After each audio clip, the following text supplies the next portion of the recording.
We have got to go round and make a collection from door to door, from corner to corner, because this is a very serious fight we have embarked upon.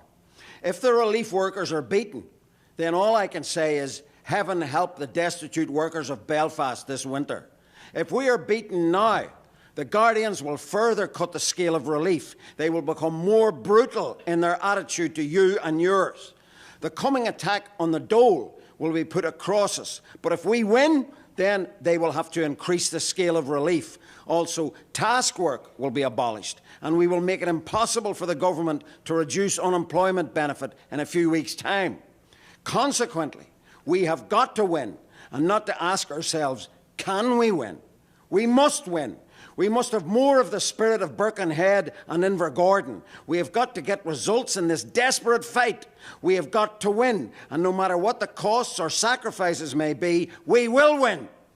Fellow workers, we have got to win this fight. If we don't win it, the future will only hold for us the same mass misery, mass poverty, and mass destitution.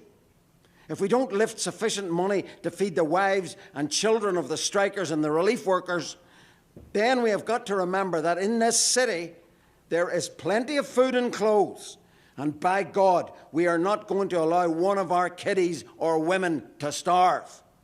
It has been suggested that we are not fair in demanding action, that we should have waited to allow the Guardians to consider our case. Well, for the past number of years, task work has been our portion. Deputation after deputation went to the Guardians. What was the answer of the Guardians?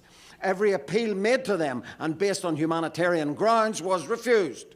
The only way to make these people recognise the destitution that exists is the way we have taken. And if the strike lasts over the week, we have got to realise and consider what our next step is going to be. If the Guardians don't give concessions by the methods we are using, then we have got to take other methods and wring from them concessions, and we are going to do it. Now, if the strike goes into next week, we are calling a strike of the school children. We will ask the parents of these school children not to send them to school next week or for as long as the strike lasts.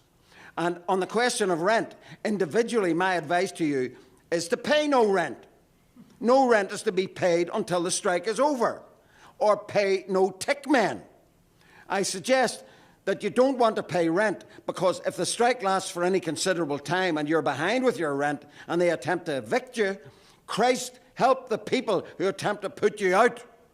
Not a penny of rent to be paid next week and no children to be sent to school.